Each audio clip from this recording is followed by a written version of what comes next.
it finally happened. Donald Trump is our president. How do you like that? How do you like them apples? Boston strong. No, but how do you want to kick this off? I think we just said dumbest, fattest president ever. Dumbest, fattest, oldest president we've ever had. Unambiguous on all counts. It's really going to be an experiment. It is like, I mean, I guess you guys probably agree that, but Donald Trump is such a cartoon, such a ridiculous character. You can't, and which is what's so mind bending about what's happening now is we're just shocked and like, I can't believe that this, like the Hamburglar is the president. I realize though that the Adult Swim character that really was the harbinger for Trump more than any other one was Master Shake. Yeah, I can see that. Like Trump basically is Master Shake in every way. Right. What the hell's this? I told you. Fireman, astronaut, race car driver, maybe bikini judge. And this is what I get? Food service? Are you kidding me? This is third world, and I'm from the first. I'm number one, baby. I'm amazed that they even hired you. No one else will do it. They're taking that chance. And then, if something goes down, which it will, I will sue the corporate office. Oh, me so sorry. Maybe you're in the wrong business. And maybe immigration would like to know about this. Unbelievable. Unfathomable. You know, they sneak in, and then they try to rule us. Yeah, I never thought about that. Maybe a combination of him and Carl, the next door neighbor. Right. He's got like the body of Carl and then the brain of Master Shake. Yes. And Meatwad is Eric and Don Jr. Right. Poor Bernie. Frylock would have won. That's all I have. Would you want to like swap brains for a day with like, say, the women who were on, those women that were on CNN the other day that were like still all the way on the side of like fully still behind Donald Trump. Would you want to see the world like that for like a day? Hell yeah. Hell yeah, dude. I would imagine. No, I feel like that's the only way I could get my head around it is if I actually just had some sort of Freaky Friday. First thing I would do is take off my shirt and touch my own boobs. And I would fucking love to experience life through a perfectly smooth brain.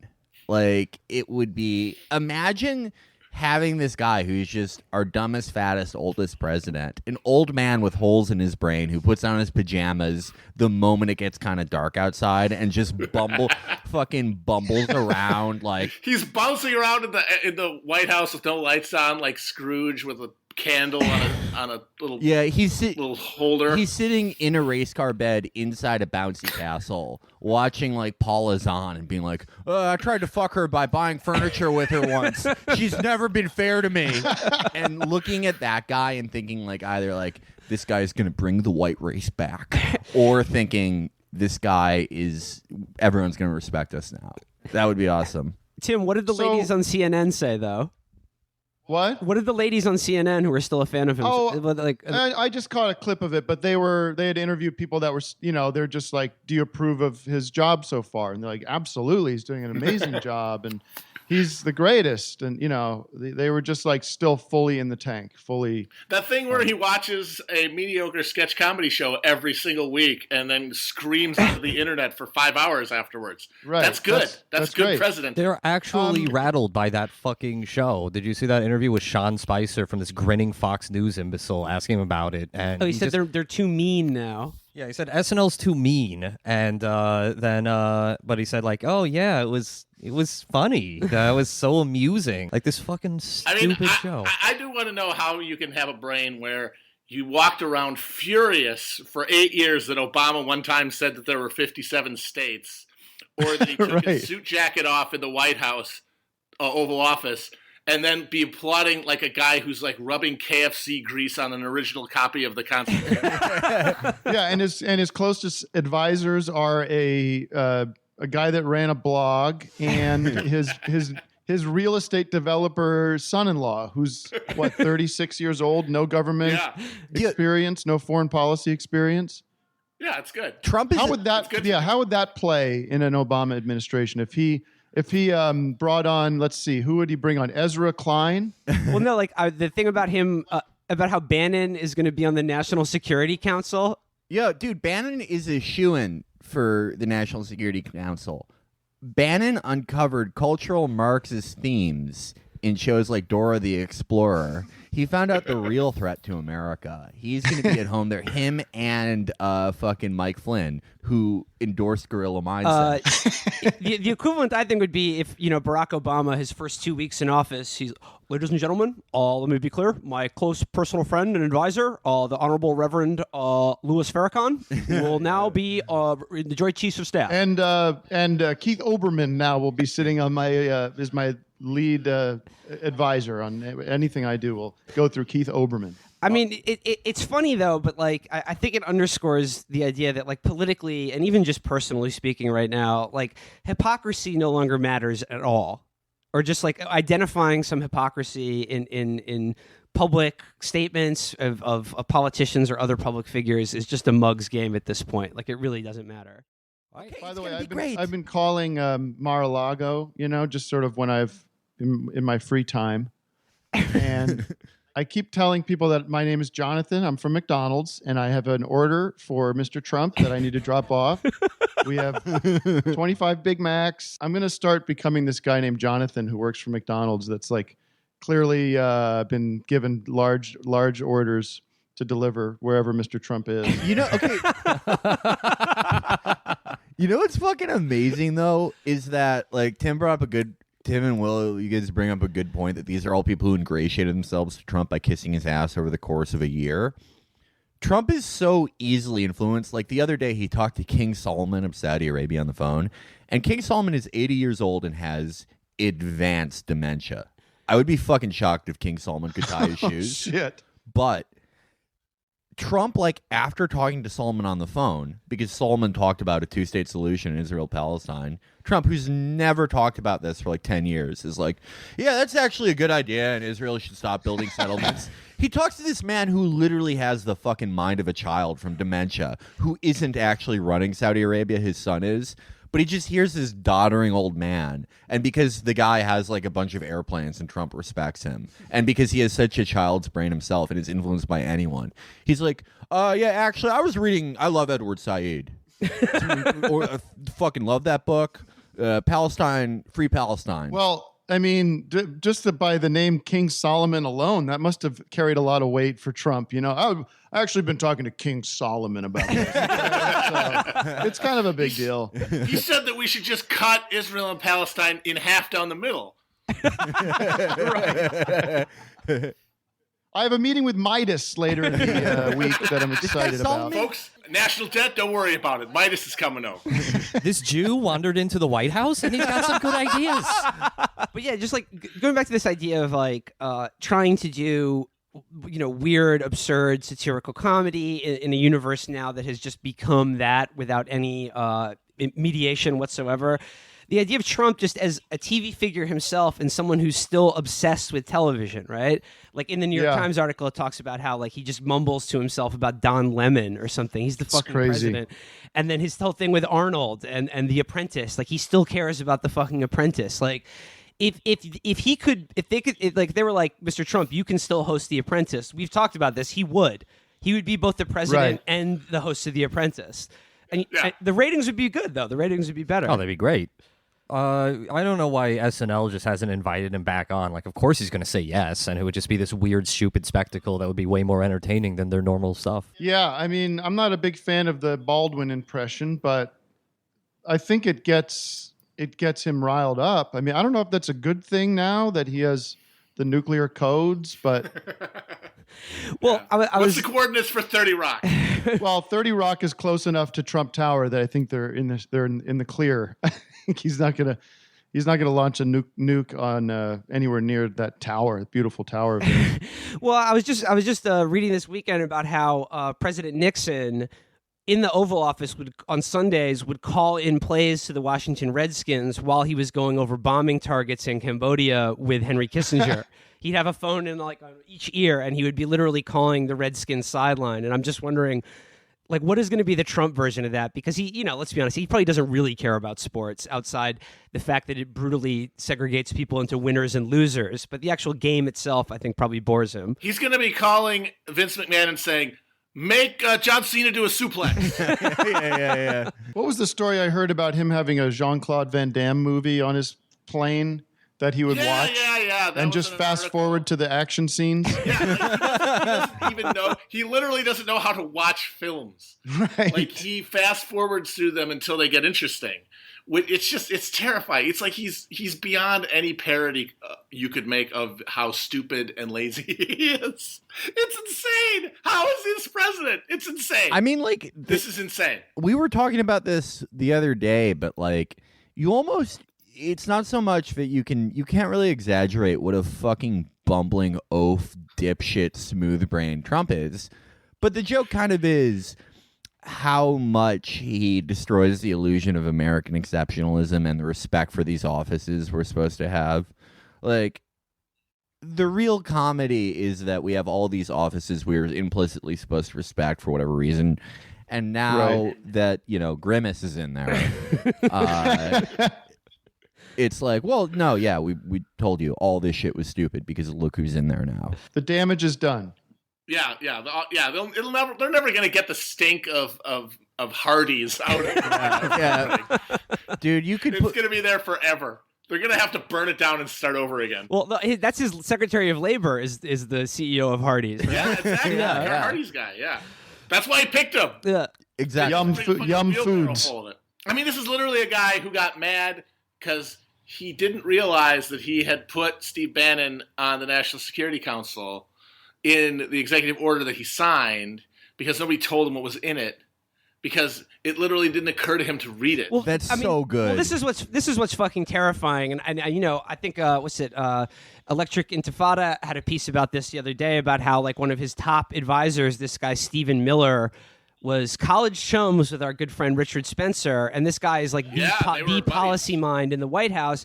And I just think that, like, he's just going to be signing things that he has no fucking clue what it says, and he'll just sign it and then find out about it on CNN like 2 weeks later, and then get mad because, like you said, Paul Azan sort of sneered at him or something. He looks so gleeful signing things, just holds them up like it's a prop, just gesturing to the words. Well, there is that clip I saw the other day of him in a deposition, and they were asking him to read something. They were asking him to read a lease, and he like stalled and demurred and was like, "You want me to read this? A lot. It's a lot for me to read. I don't know." Oh no, it's a lot. And he kept like pushing it off, and eventually he was like, "Well, I don't have my glasses, so." I don't know what oh no, it's a Floyd Mayweather and it was situation. Like, what fucking glasses does that guy ever wear? When have you ever seen him wear glasses? Yeah. You don't have glasses, asshole. It's like, he's not illiterate. Like, I think he can write and read. But I think it literally comes down to he is too lazy to take the brain power necessary to convert words into meaning in his brain. Yeah. Well, like, there's a difference between like illiteracy and like having a very low reading, writing comprehension. Where like I know the words, but it takes a lot of work for me to read and put it in my brain. Like, I don't know. I would think he probably has if he was tested, you'd probably find he has a low, like an 8th grade reading level or something. Yeah, I don't know. I mean, I'm not an expert. Yeah. That is average. I think it's going to be pretty low. I mean, he's the guy who adds like 4 extra letters to his own signature for no reason. There's all these like, it looks like an EKG or something. You have a relatively short name. That should not be that long. It looks like he's writing like Hammurabi out or something. However, I do want to say the one line that was trending from that, again, just surreal press conference is when he casually threw off the phrase nuclear holocaust, which really I don't ever want to hear an American president say that phrase under any circumstances. No, it's good. He was warning about how bad they are. But that's the thing. He was saying that they are like no other. He was saying, He was saying that would be a bad thing. Yeah. Like no other. Hard to argue with that. But again, you can't take anything of this he said seriously, because almost immediately or prior to that, he said, the best thing I could do as president is just blow off their boat that's off of Connecticut right now. Like, okay, apparently Yeah, Russia well, he has was some making a ship. strong. He said some of that was not gibberish. Basically, that for the best thing to do with this cloud of Russian collusion hanging over him would be to basically take a super hard line against Russia to prove that he doesn't have any connections to them. Right. And I guess there's, you know what? I mean, he's a moron, but that's not wrong, I don't think. Yeah. But Yeah. the thing is, I mean, because I do think that him being an incompetent, easily distracted oaf is better than, clear-eyed reptiles in the White House. At the same time, I watched that whole press conference, and it is so upsetting at a basic level that this is what's come to this. It's so nauseating. And I understand, yes, America is a sham, blah, blah, blah. All these institutions are bullshit, obviously. And it's one thing to think that, though, and it's another thing to watch this just cretin, this TV cretin up there, just basically having a stroke on national television. And it does make you, it's like your white blood cells get anxious, and it's just you want to reject it. You want to get it out of the body. And yeah, there's a degree to which to do that, you're sort of ignoring the underlying condition that allowed him to breed in you, But at the same time, that desire, that visceral desire to just get him out is real. But I have to stress that even when he's gone, however it happens, even if it's just he finally, gets voted out or he does 8 years, we'll never be the same. It's like the stretched out neck of a turtleneck that somebody with a big head wore. It's never going back. It's never going back. And we're never going to be the same place. These institutions can never have the same meaning that they once had once this guy has befouled them. And his sort of now war on the press as well. I mean, again, I'm saying war on the press in quotation marks because the way they're reacting to it, I think, is incredibly hypocritical and self-serving, where it's just like, oh, now they're waking up that they have this like adversarial relationship with power because he's calling them stupid and liars. And it's just like, well, where the fuck were you before? Why are you even going to these press conferences? And we were talking about this before we came on air, but like this thing now where like everyone wants to make like the New York Times, like, part of the resistance in the same way that like undocumented immigrants are, and people are like buying them pizzas for their newsroom because the president said they're enemies of the people or whatever. It's like, give me a fucking break. That's the funniest thing. Imagine all right, guys, good work. We raised $20,000 to send pizza to the New York Times. Actually, we're getting word that the pizza is too sharp and too hot for Michael Barbaro. We're putting money together to get a softer food for Mikey. Yeah, and it's pathetic, especially because the only thing that was as nauseating as Trump's performance during that press conference was the fucking questions he was getting from these just dickless whiners in the press corps. Every question was either about Russia and this pursuit of a gotcha that they're never going to get from him, or defending their own institutions against him. Yeah, and nothing about the Yemeni raid, nothing about deportations. Just like, hey, you're saying mean things about us, or like a sad attempts to fact check him in the middle of it. None of it. Yeah, I mean, it did not give you any. It should not have left you with the idea that this is any sort of resistance axis. Yeah, I mean, Trump did, he planned a raid in Yemen with a mouthful of meatloaf with Jared.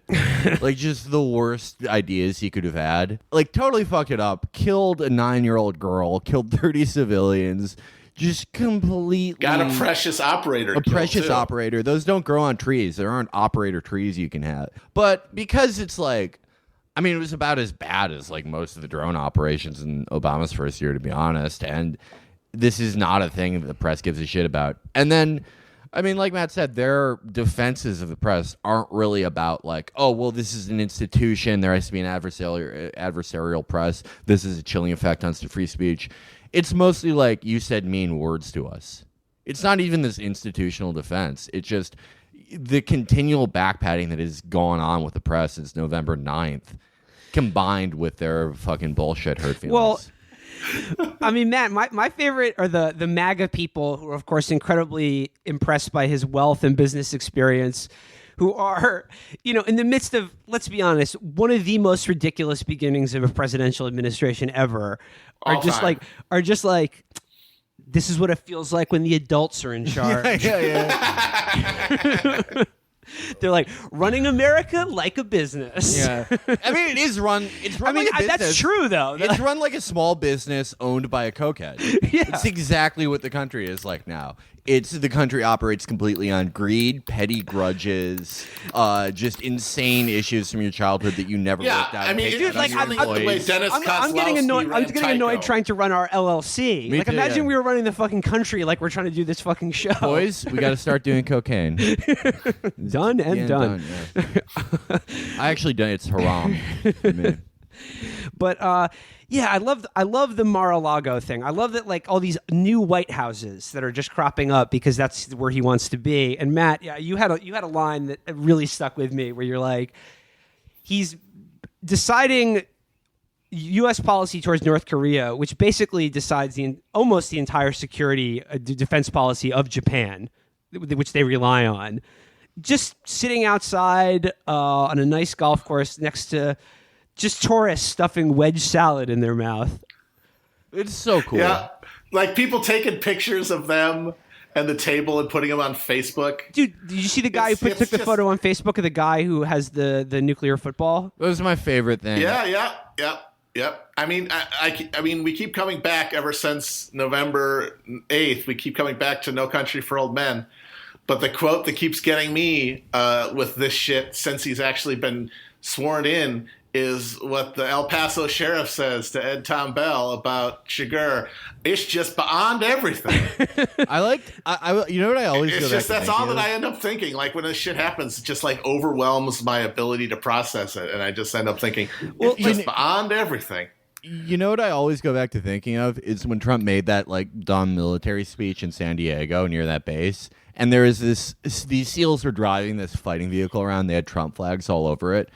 And it's like that rules so much that this fucking oaf with dementia who spends most of his time eating Big Macs and yelling at TV is like he's planning life and death operations around like a racist Cadillac dealer and a furniture wholesaler in Florida with no operational security and getting them all killed. They're like, yeah, this is great. I want this guy to kill me. I want this guy to send me into any fucking country. I want a fucking power plant to explode and just fucking shoot into my skull because he planned it with a New York real estate fail son. And while I'm doing it, I want my wife to be Skyping with a bracelet salesman. Trump. I don't know. I was thinking like the weird like vertigo, like the disconcerting thing is we're associated with the political left and radicals and have I'm not a big fan of the American government or power in the world, but I gotta say, it is, but at the same time, much of my, privilege and comfort in life depends on those very things, which I'll be the first to admit. It is a little weird to just see American power in the world just implode in front of your eyes. We can't rule out the possibility that this is actually all a long con, and Trump is actually a Maoist third worldist. Yeah. He's just dismantling the American empire from the inside. Yeah, I'm not privileged. I'm actually from the most marginalized group in America the past 8 years before this, entrepreneurs. Right. But yeah, I mean, like this is the way that American power is supposed to end. It started in a stupid way. It's going to end. Well, I mean, it's like we're all in this sense of just denial and fantasia and surreal refusal to accept that this is reality. But like taking a step back, every current of culture and economics and technology really have brought us to this point. Everything from deindustrialization to the end of unions, fracturing of communities, the rise of television and the internet, celebrities, the equation all pointed to Trump, but there was just no way of accepting that because the structure seems so intact and the norms seem so self-enforcing. And I think we all thought that there would be more sort of warning signs along the way, but we only got a few, like Schwarzenegger winning, Jesse Ventura, And we were able to sort of tell ourselves that it was isolated incidents. And then this happened. And what's scary for me is that you can do that, like look backward and see how all of these trends were pointing towards Trump.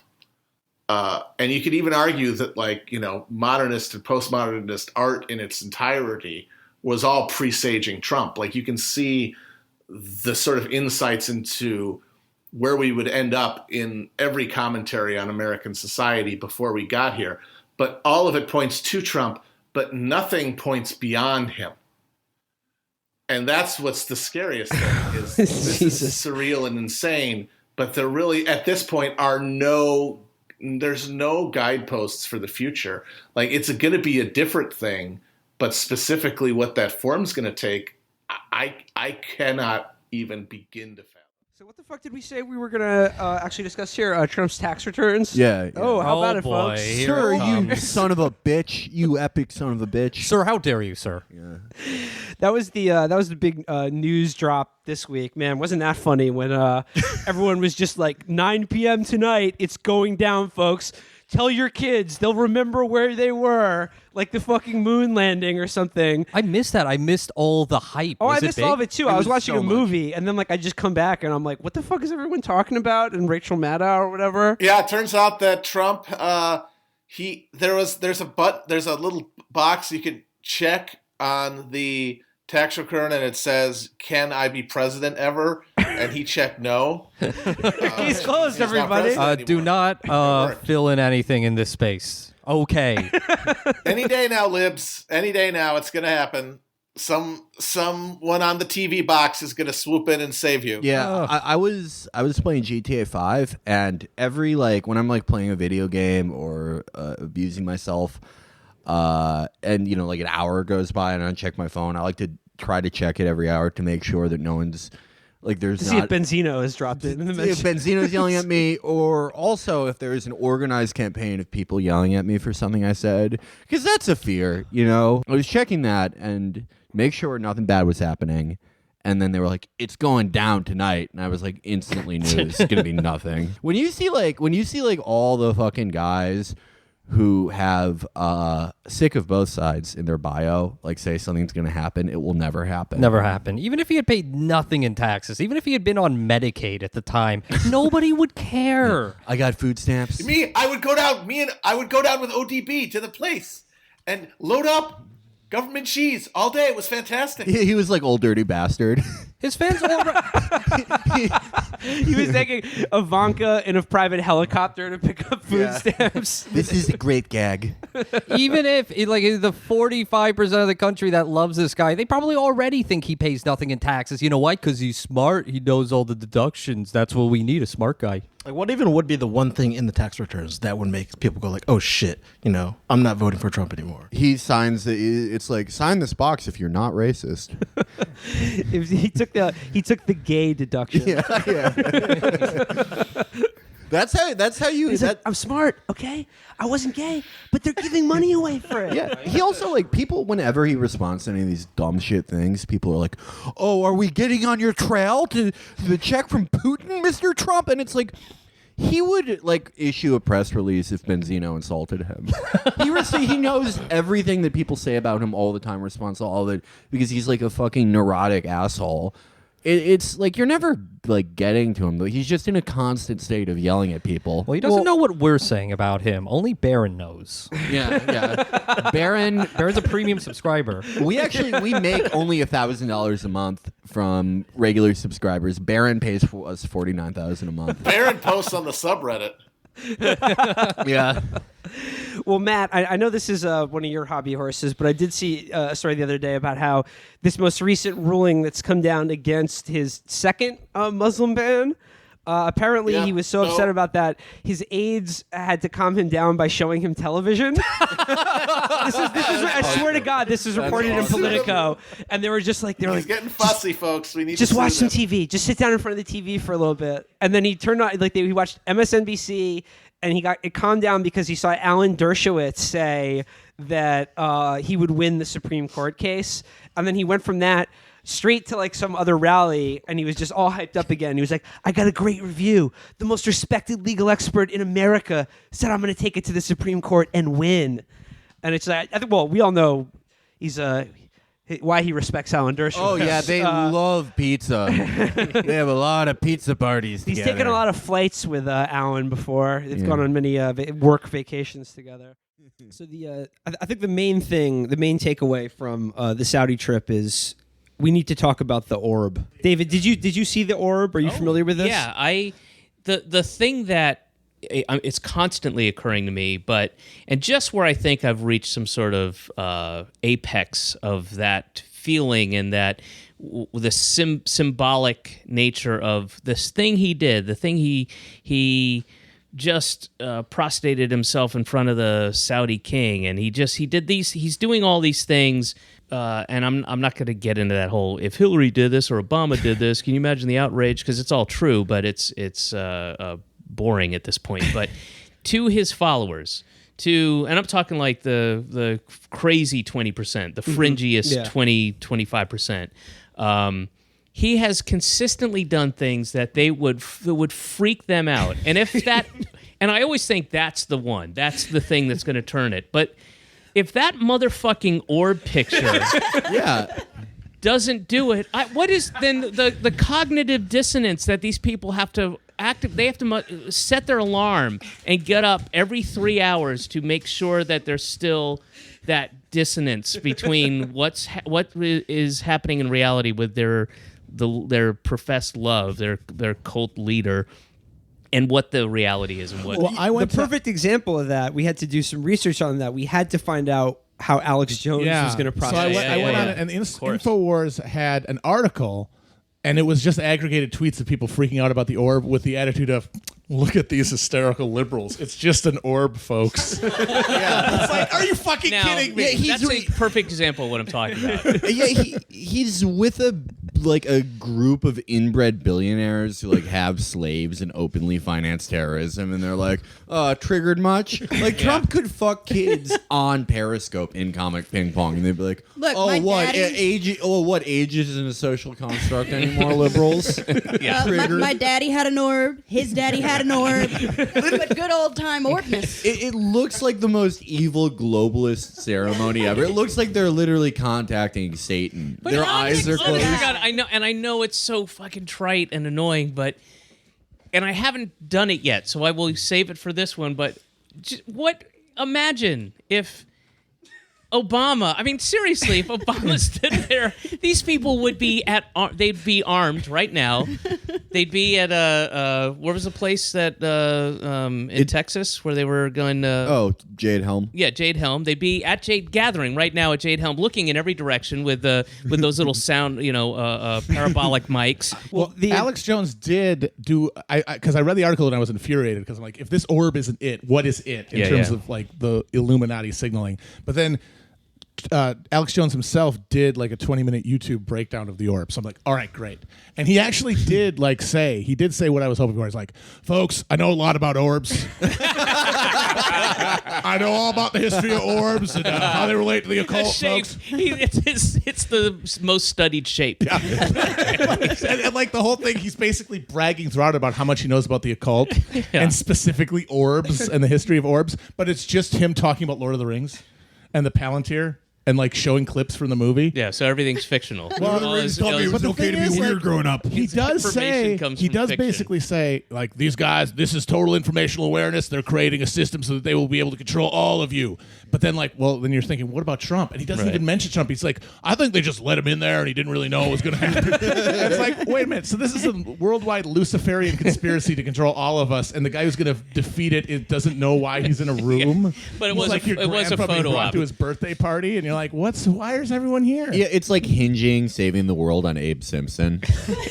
It's also there's the aspect of all right, the Illuminati, if they've done nothing successfully for the hundreds and hundreds and hundreds of years they've been in existence, is keep their shit secret. So you have a big orb ceremony with the world's leaders, and the first thing you want to do is get photos in. We're gonna get the light right. We're gonna bring the light down. It's more dramatic this way.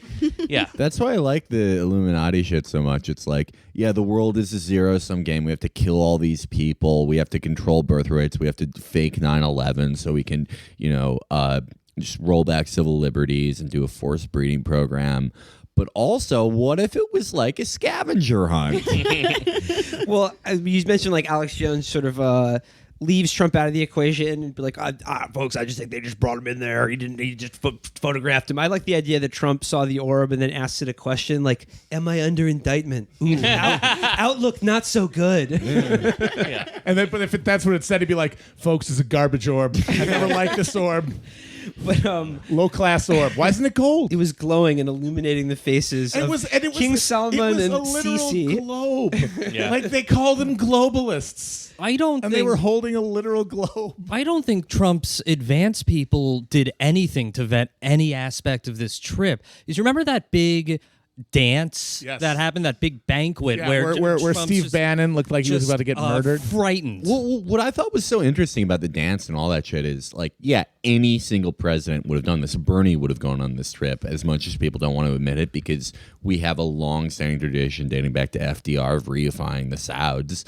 And despite the fact that they like finance terror and all this shit, that their fingerprints are all over this shit, we still do it because we have such a horrible national security state and it's part of imperialism. But the difference is, like, if, Obama, when he went there, he's like, yeah, no, I kind of have to do it. I'll accept the medal and sell them all these weapons because it's pragmatic or whatever. But Trump went there and he saw all the gold and dances and was like, these people are my new best friends. They love me so much. They gave him a medal. Yeah. Did you see? They gave Obama the same medal. They gave Clinton the same medal. They gave Bush the same one. But it means something to Trump. He's actually it truly he thinks that's just for him. He's like the jilted girl who's the wallflower who the guy's like, no, there's nobody left. I'll, got to go over there. And, in the small town, it's like, he really loves me. The medal, I'm special. It's like the rose on The Bachelor, but Trump is like, they respect me more than anyone. They love me so much. He's going to have the medal on display at Mar-a-Lago and just be telling, like you said, the guy, the Cadillac dealers from Orlando, be like, see that medal? King Salman gave it to me. The presidential library, the Trump library. I cannot wait. Oh my God! Library with 0 books in it. It's going to be great. No, The Art of the Deal. It'll be on sale in the lobby along with Dianetics. I swear, after the Comey thing, I thought, if he resigned, I swear to God, he wouldn't even be mad. He would go back to his office and have a custom plaque made that says "was President of the United States" and put it next to his fucking cover of Golf magazine. Yeah.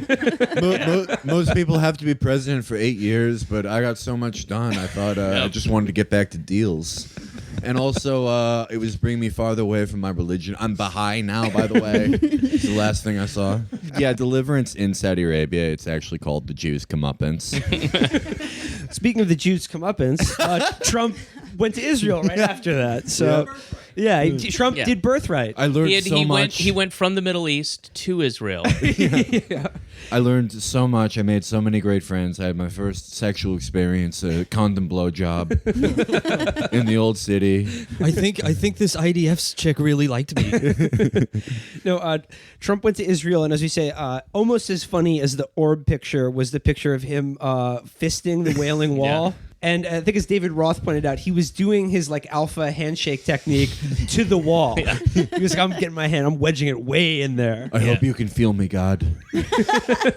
The one thing I do want to read from, though, it's my favorite thing from the Israel trip is the note that Trump left at Yad Vashem, the Holocaust Memorial. Listen to this. This is his note. It's the best thing ever. It's a great honor to be here with all of my friends. So amazing.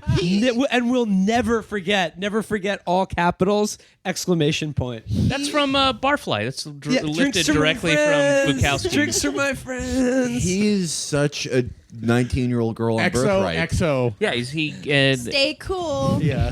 Never change. Never change, Israel. Keep in touch. Let's start a Facebook group. It reminds me of when he told for his first call Theresa May after he won, he was like, you should call me if you're ever in America.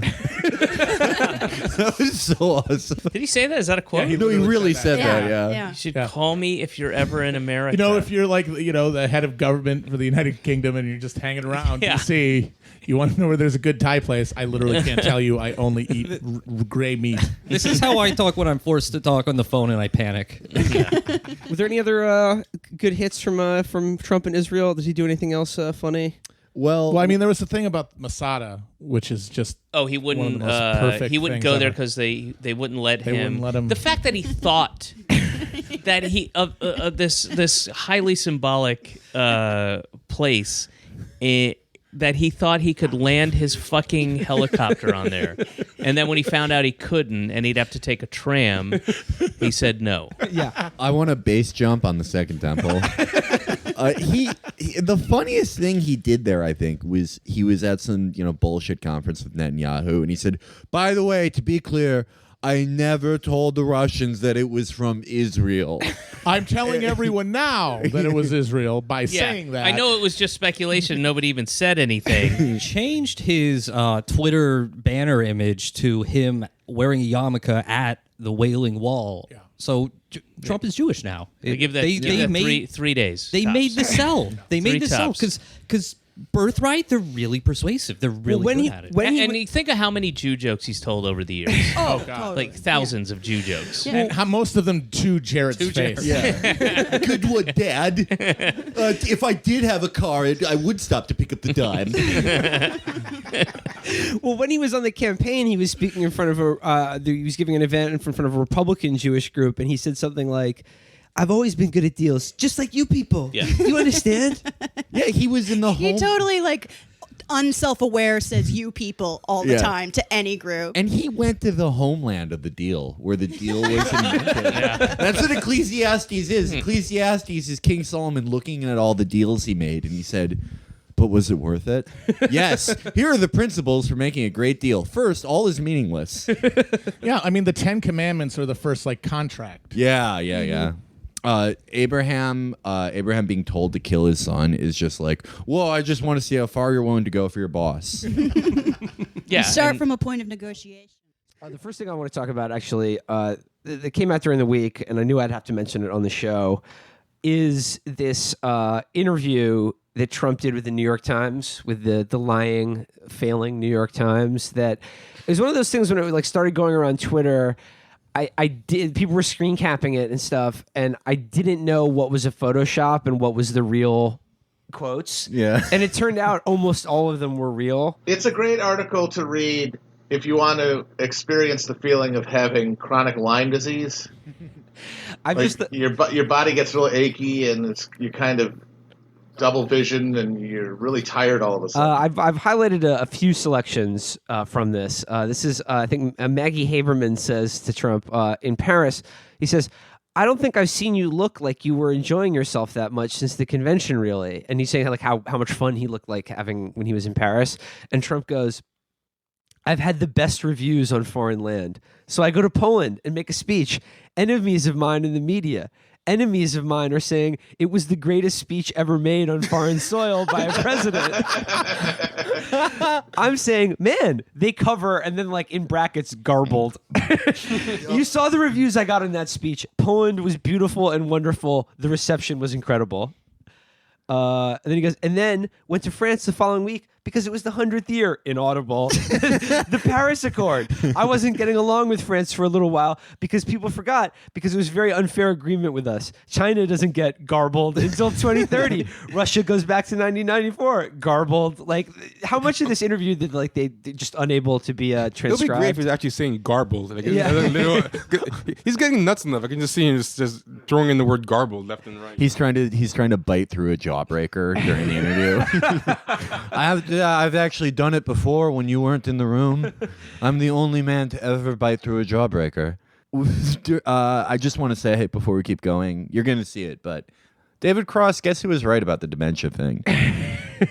Yeah, that was a bit of disagreement. That that was one of the biggest controversies, I think. Yeah, it was the David Cross disagreement over whether Trump actually has dementia or is just stupid. And I don't quite know how to answer that question, but after this interview, I have further thoughts. I will interject because my dad had dementia, and during the election, my mom and I sat down and watched Trump for a while, and we just kept commenting on how does no one realize he has dementia? And this is the actual conversation we're having because he's exactly like my dad was. Oh dear. And so it's funny because someone actually did an article saying, "Does Trump have dementia?" And everybody was attacking him. The person who wrote the article, and we were like, "Why is this so off limits to even consider?" And they're talking about because now on Twitter you just can't talk about anything in a straightforward way without a bunch of jargon coming in. So then it was like erasure and ableism and all this stuff. Or like you're like I think Trump's crazy or whatever, and they're like, you can't call people crazy or stupid anymore. Yeah. Yeah. So then the whole thread becomes you can't use the word crazy instead of talking about, hey, why don't we talk about whether he has this condition? And I won't say as someone whose dad had dementia and lived through it, he's doing a lot of the same stuff. Like my dad is inappropriate, contradict himself from 5 minutes to the next. And I just think it's kind of silly that we just can't even have a simple conversation about stuff anymore. I didn't know you had the David Cross controversy about. No, it wasn't controversial. Okay. Never let anything go. No, my grandfather had dementia too, and I remember it because my mom would like send us pictures of him putting Raisin Bran in the coffee machine and stuff. Why is your mom sending you pictures of that? Because it's funny. Okay, yeah, all right. Like, it is funny. All right, now we. But a peek into the Biederman mindset. but I do get it because you have to find the humor where you can. Yeah, because it's kind of miserable situation. So it doesn't mean you don't love them. Yeah, but doesn't mean we don't love Trump. Yeah, we love him. It doesn't mean we don't love our president. He's totally cuddly. But like. It's especially interesting, that dementia thing, considering like the 50,000 fucking articles that are like, Donald Trump has the classic psychology. He's showing all the signs of mental, just like bad psychoanalysis. And like, I guess those are fine as long as you're not outright calling him crazy. And they're just like, oh, he has narcissistic personality disorder. Like you can diagnose someone from afar. But you kind of can do that with dementia if someone's acting that fucking wacky and forgetting everything. Yeah, I remember now. The article was by Ryan Cooper, and it was as tastefully done as it could be, and it brought up like experts, weighing in on, based on evidence. And then Cooper's article, if I remember correctly, had clips of him like 10 years before, and they were saying he was still narcissistic. He was still full of braggadocio. He still didn't want to admit he was wrong, but he was very coherent. In all his terribleness. And they were showing the decline from 10 or 20 years later is something's up here. And it was very tasteful. And then the whole thread was just about etiquette, about how you're supposed to bring it up. And Cooper had to spend the whole day defending the etiquette, and not a single person talked about anything that was actually in the article. And I'm like, we're screwed. Like, this is resistance. Like, Well, Ryan's great, and he's also very nice, and that's why you should never be nice to people. It's true. Just write an article just being like, Donald Trump's crazy. I mean that in the most ableist way possible. Well, for further evidence in the dossier here, Trump says of France, he goes, "It was fairly surprising. Macron called me and said, I'd love to have you there and honor you in France, having to do with Bastille Day. Plus, it's the 100th year of the First World War. That's big." And I said, yes. And I said, yes. I mean, I have a great relationship with him. He's a great guy.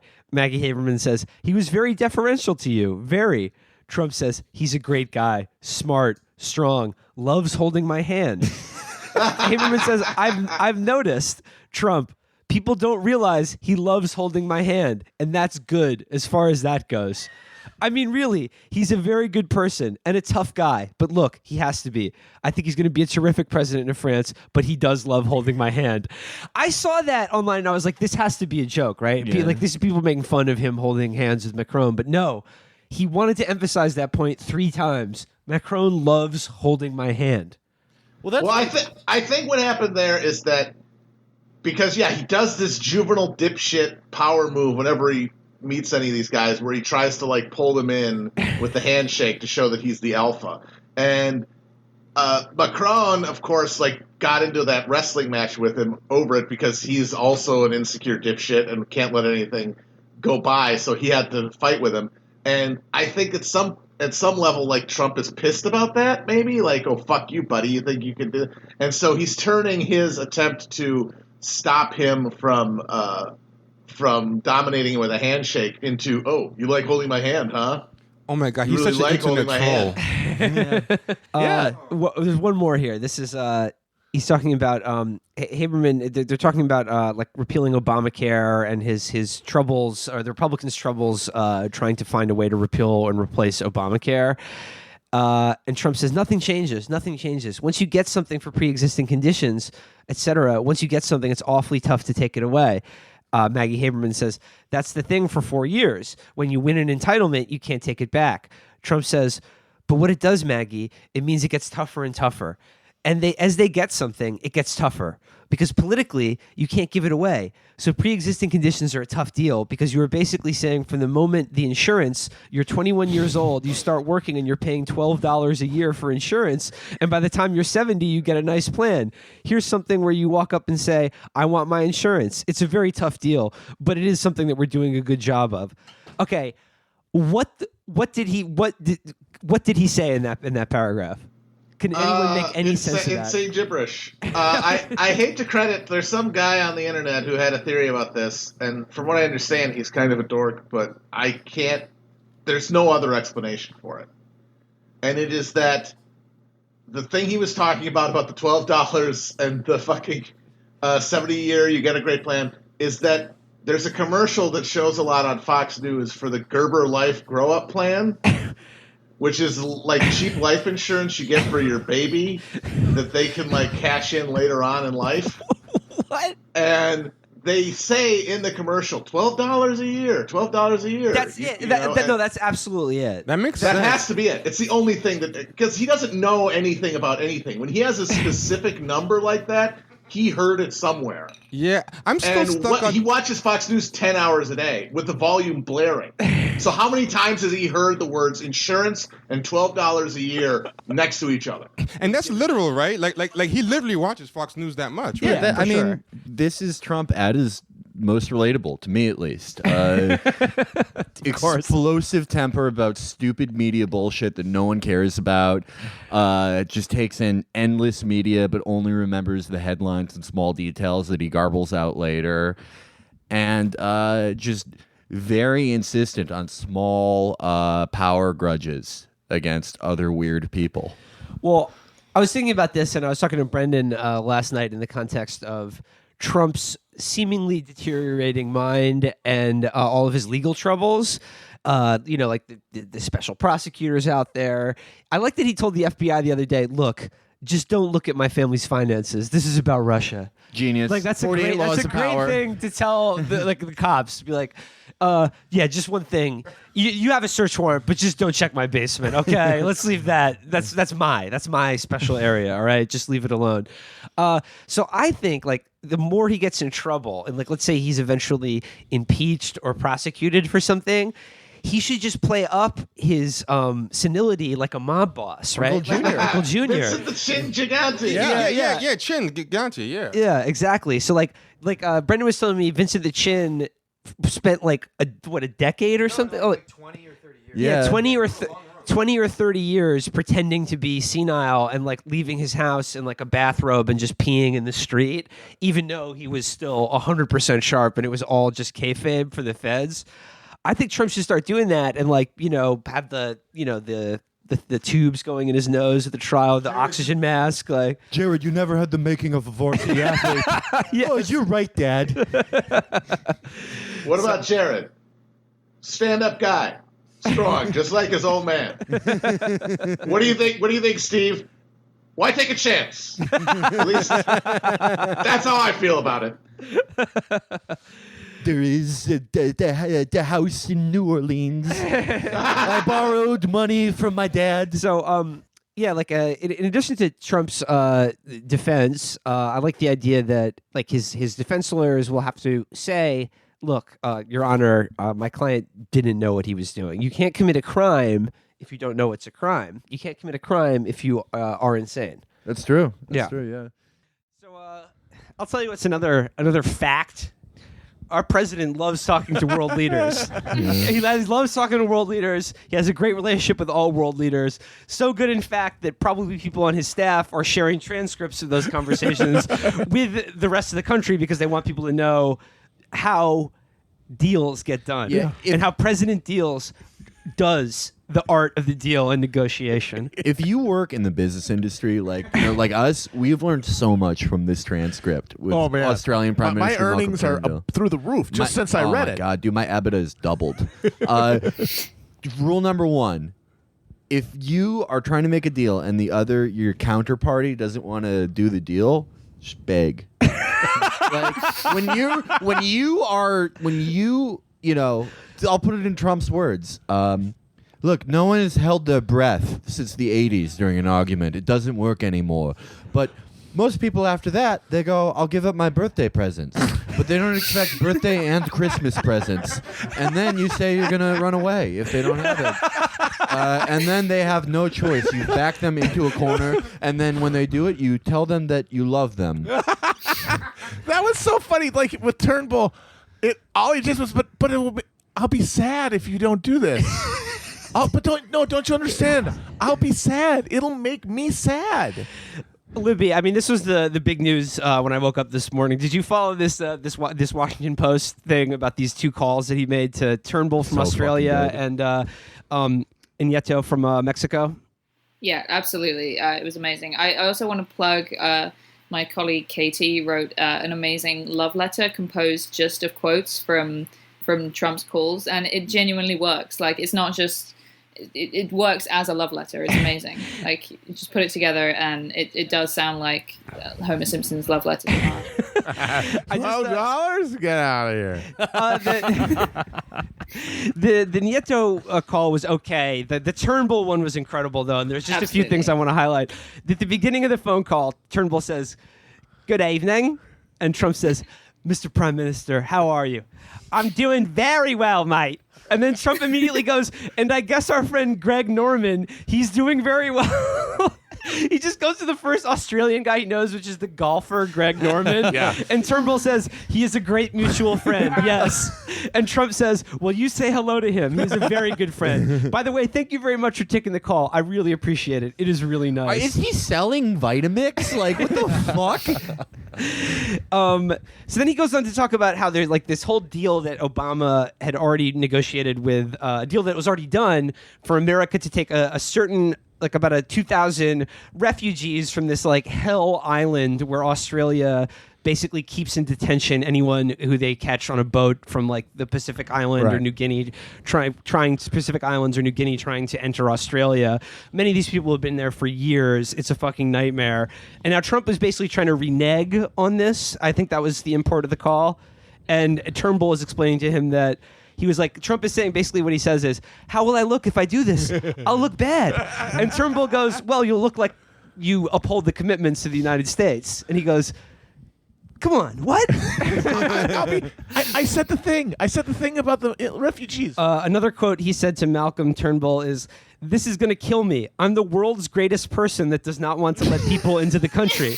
Can you parse that? What? I'm the world's greatest person that does not want to let people into the country, and now I'm agreeing to take 2,000 people, and I agree to vet them, but that puts me in like Turnbull was explaining that these are economic refugees, they're not terrorists, and Trump says, "I guarantee you they are bad. This is why they are in prison now. They are not going to be wonderful people who go on to work for the local milk people." And I just like to say that line, "local milk people," I swear to God, is a phrase that has never been uttered by a single human ever before this phone call. I can't get my head around that. I'm the world's greatest person. Not wanting people in the country, like he's trying to say he's like the most xenophobic guy. He's like saying I'm the branded spokesman for xenophobia. But to term it that way, like What is it like? Yeah, What's I feel happening like at in this his point, brain? what's happening in his brain? Many months into the Trump era, and I feel like I'm getting reasonably good. Every day I feel like, all right, now I kind of know how to interpret what Trump means when he says stuff. But this, I just feel like all progress has been lost because I really have no idea what that means. I am the world's greatest person who does not want to do this. Like Standard & Poor's rated me number 1 for racism. Well, okay, and then the line I've been hearing about the leak of this transcript, which is almost certainly coming from inside the house by probably Reince Priebus or even Scaramouche himself, maybe. Yeah, undoubtedly. Yeah. Somebody actually said that. They said, as soon as they bounce Mooch, it's like, well, yeah, you think these fucking leaps are stopping if you keep firing everybody? Yeah. That's guaranteeing they're going to keep coming. The line I heard today from absolute slugs and degenerates like David Frum or Esoteric Jeff is, look, this is all very funny, and we can laugh at how bad Trump is, but this is actually very, very dangerous. This is a dangerous violation of norms. That was David Frum's line about this. And I just find that this is so precious. This is so precious, they're like, I stand foursquare against you, Donald Trump, but not our precious norms. Yeah. it's like they're on Hoarders and the entire house is just covered in liquefied cats and diarrhea. And David Frum's one of the tenants of the house, and he's like, "Oh no, don't take the bath mat. What the fuck are you doing?" It's like this went off the rails quite a long time ago. Like, look, how can you read the words Trump says on that call and be like, people might find out like a secret strategy that we're doing. We might find out intelligence secrets from this call. Like Trump, if he knew any, wouldn't just say them out loud. Yeah, he already let drop classified information in front of the Russian ambassador. That happened already. There's nothing safe that he has in his head. No. From anyone. Like the idea, as soon as it's in his head, that is declassified information. However, I would be remiss if I didn't discuss the other Trump leak that happened just a little earlier in the week. And this was the Wall Street Journal did one of those like Oval Office interviews where the editorial board like sits down and drills the president, and they feel him out. They ask him questions, and he gives them access. Like the New York Times editorial board does it. Like it's a pretty standard thing. However, the Wall Street Journal did not release the transcript of this, which is odd. Someone leaked it to Wired, I think, and they got the full transcript of this. And the Wall Street Journal didn't release this because they're clearly covering for the fact that A, Trump doesn't know what the fuck he's talking about anything. B, their actual editorial board are disgusting toadies and suck-ups to him. There's a couple of the segments that I want to talk about. Gerald Baker of the Wall Street Journal asked him what he's been doing behind the scenes to get. This was like hours before the healthcare bill went down in flames. He said, "What have you been doing, Mr. President, sort of behind the scenes?" President Trump says, "A lot." And follow-up question, I mean, what do you think the crucial conversations have been? Trump says, "Many conversations." I just had one with a certain senator that was very convincing to that senator. So I've done a lot. I mean, last night it was amazing. I was at the West Virginia doing certain things and made a speech to the Boy Scouts, and that was some crowd. That was an incredible crowd. But I've been children as some crowd.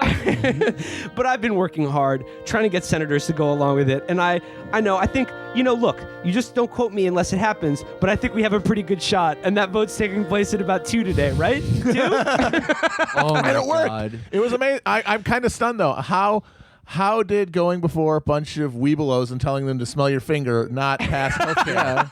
I don't understand.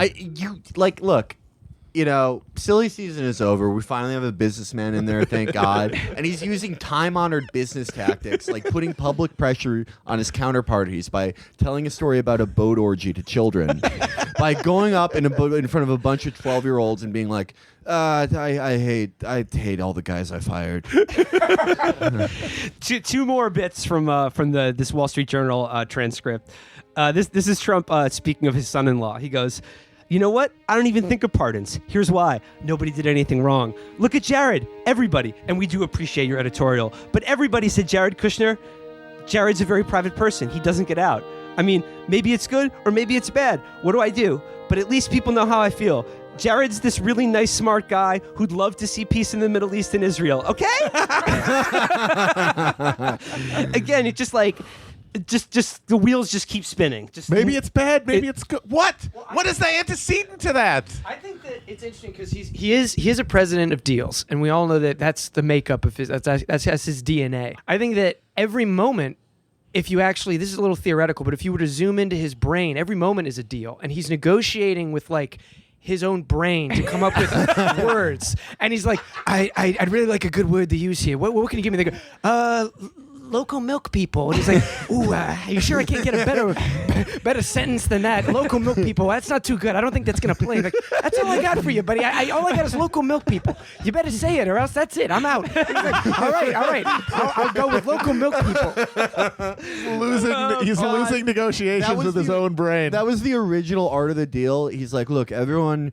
The Flintstones is real. Everyone has the Martian that tells them what to do. And, he's a pretty smart guy, but 9 times out of 10, I trick him. Right. That's what he thinks Jared is. Yeah. He looks at Jared and sees Asmodear. Ooh, it's a bad idea, Fred.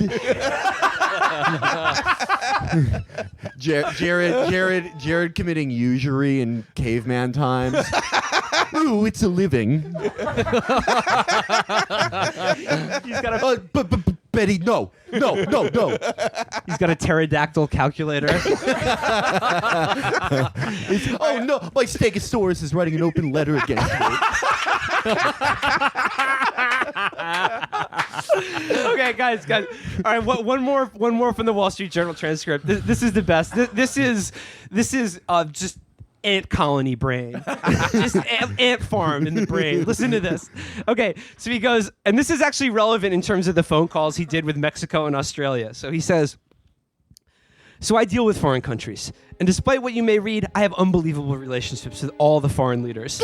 They like me, I like them. It's amazing. So I call like major countries, and I'll be dealing with the prime minister or president, and I'll say, how you doing?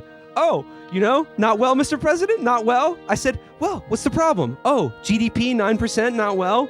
And I'm saying to myself, here we are at 1% dying, and they're at 9% and they're unhappy. So, a lot of these countries, fairly large, like 300 million people. A lot of people say, well, United States is large, and then you call places like Malaysia, Indonesia, and you say, how many people do you have? And it's pretty amazing how many people they have. Holy So shit. China is at 70 or 8%, and they have 1.5 billion, right? So we should do really well. But in order to do that, it's tax reform. But it's a big tax cut. But it's a simplification, it's reform, and it's a big tax cut. Holy fuck. We don't even need to do a show. No. We can just read Trump speaking in these. Oh, God. God, what the fuck hell world are we There's living one in? line that I hadn't noticed last time I read it that I need to point out. He says the Wall Street Journal asks him about his tweet about trade talks with Britain, and he says, I can say that we're going to be very involved with the UK. I mean, you don't hear the word Britain anymore. It's very interesting. It's like, nope. Folks, we're going to be saying Merry Christmas. We're going to be saying Great Britain again. You won't believe it.